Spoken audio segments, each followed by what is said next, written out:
Ochlendorf was in charge, and altogether it is established that 229,052 Jews were killed at the end of 1941 by the Einsatzgruppen. So that's pretty barbaric. Okay. And, the auxiliaries were recruited from the local population of Lithuanians, Latvians, Estonians, Poles, and Ukrainians, and these were like volunteers who openly joined the Nazi or the Einsatzgruppen because their hatred towards the Jews and their jealousy of how they were able to progress economically and become so influential. And all right, and yep, there were so many Jews who were killed there, and the way the Einsatzgruppen normally killed, they would go on the streets and randomly just shoot and like murder right in front of them just for fun, and it was mass killings each time throughout Europe, and it was pretty horrible. Okay, the next topic is Jedwabny program, and I'm going to define program. Program derived from the Russian word meaning to wreak havoc. A program is organized to attack, often massacre, against a certain group of people, and in this case it's Jews. Alright? And it's usually the minority, and the local officials are pretty active because it's kind of like a rule that everyone follows. A month after Germany took over Jedwabny, Poland from Russia, June 10th, 1941, the Jews were gathered together and burnt alive in a barn. And it was speculated that the Nazi, like the SS, were in charge and were the ones responsible for the killings of the Jews. But in reality, it was found out later on that it was the Poles and the people within the area that the Jews were killed. Over 1,500 Jews supposedly lived in Jedwabny before World War II, and on June 10th, 1941, is when the actual massacre occurred, and that's when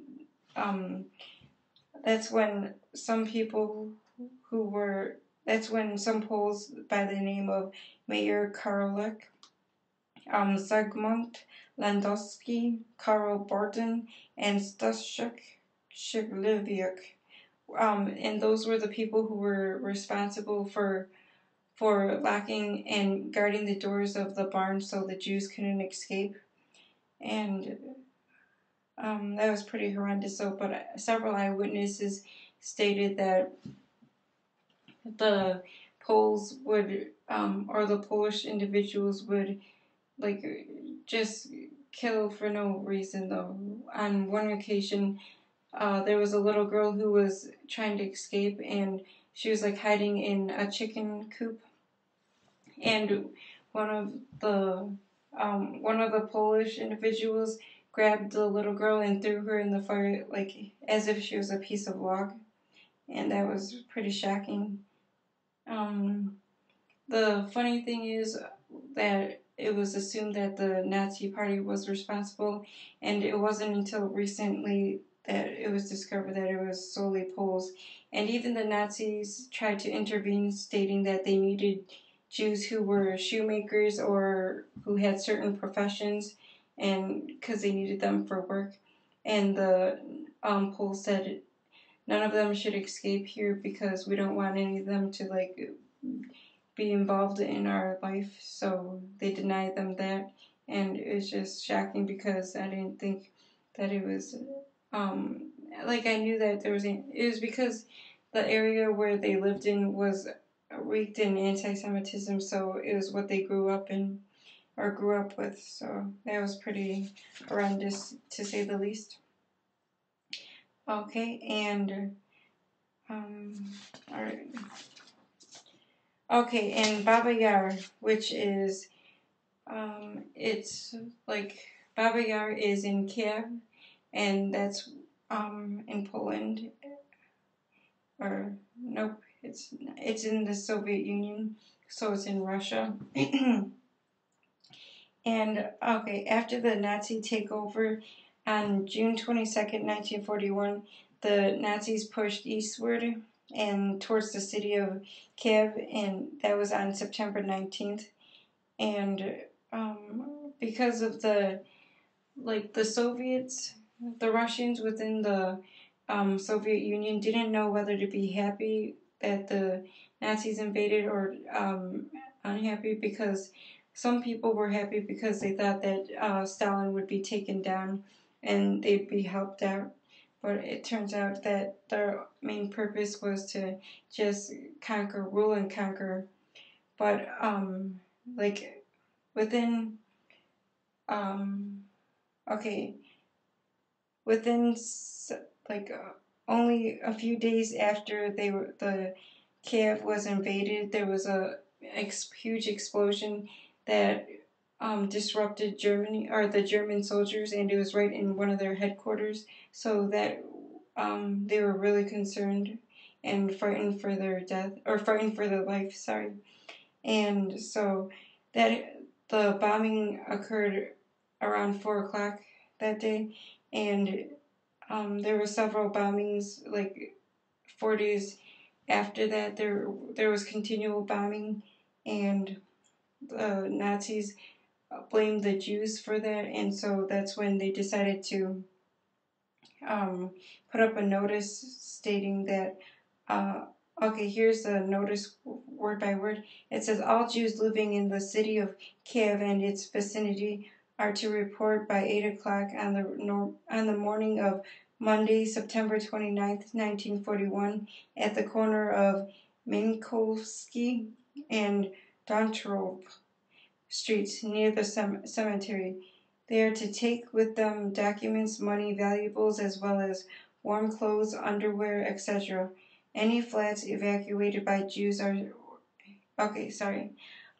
Any Jew not carrying out this instruction and who is found elsewhere will be shot. Any civilian entering flats evacuated by Jews and stealing property will be shot. And the Jews who read this were assuming that they were going to be deported, and they weren't thinking that it was going to be a life or death situation. Well, they did, because if they remained within their living quarters, they'd be shot, though, but they didn't know to what degree. But on the morning of September 29th, tens of thousands of Jews arrived at the appointed location. Some arrived early because they wanted to make sure they had a place on the train, which is kind of laughable when we keep reading on. All right, the front of the line where the Jews were, it led up to a cemetery, and the Nazis would take small groups of Jews and then lead them far into the cemetery and end up shooting them. Or first they'd actually tell them to leave their bag, because and that was kind of suspicious, but they said that they would take care of it, and they would just shoot the Jews right there and without any reason. And like stated before, they took small groups of Jews because they didn't want to be overpowered, or to have the Jews run away and tell others. And the Jews who did realize what was going on, it was too late for them, and they ended up getting shot and murdered on the spot. Excuse me. Some at times when the Nazis were going after the Jews, they'd scream at them profanities, and they'd beat them and hit them in vulnerable places like their stomach, or their ribs, and their groins. One of the most important places where so many Jews were killed was Baba Yar, and that's a ravine northwestern section of Kiev. And this is where small groups of Jews in tens would be led to ravines, and then they'd be shot by machine guns, so that was pretty bad. And then they would just fall into the ravine, and then the next group would be brought in. And normally, before this occurred, they'd have the Jews strip off their clothes and leave all their belongings, and so that like the Nazis wouldn't have to get their hands too dirty.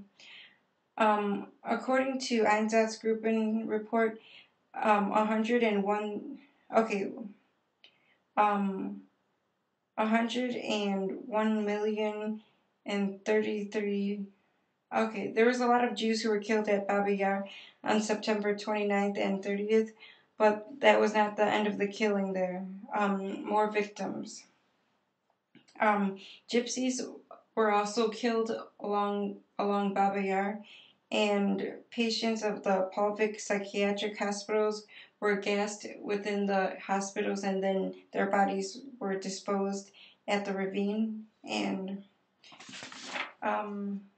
thousands of other civilians were killed for trivial reasons, such as annoying a Nazi general, or just not doing something perfectly, or doing something too slow.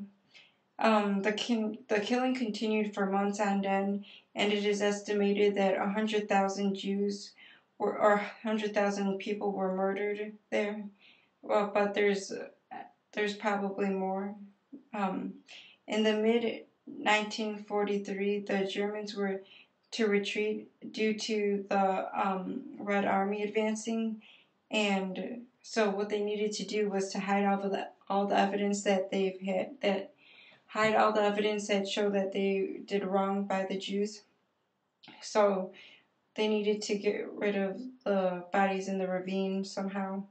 And what they did was they took Jews that were prisoners in other other ghettos, and they'd have them they'd have like a hook, and they'd like have it hook into the Jew's neck, and they'd just like drag them by the neck and like separate the bodies, and they drag them to graves and bury them. And at times though, like the heads would snap, or the necks would snap off though, so they need to like just somehow siphon the body where they needed to go. And what is pretty sickening is that when the bodies were disposed, they'd also have to go through and look for personal things of value, like teeth. They'd like take out the gold in their teeth and everything. And like some Jews were just shot on the spot near Baba Yar, so they'd just strip off their clothes and take that. And that was pretty horrific. And the prisoners who had to pull the corpse at the grave place took the corpses and like they do the chin up, which I said. And and sometimes a lot of the times they put the Jews' bodies in cremations, and so what they'd have is they'd use the hook and drag them there and put them in the incinerator. And a lot of the times all the bodies didn't completely disintegrate, so they take headstones and then smash the remains and get rid of it that way because it was too incriminating. And the prisoners worked for 6 weeks during the gruesome tasks, and so that was like pretty horrible, and like it took away kind of your sense of self, because knowing that it's a body that you're dragging, an individual has to be in a different mentality though, because it's not even anything significant after the first day. But fortunately, the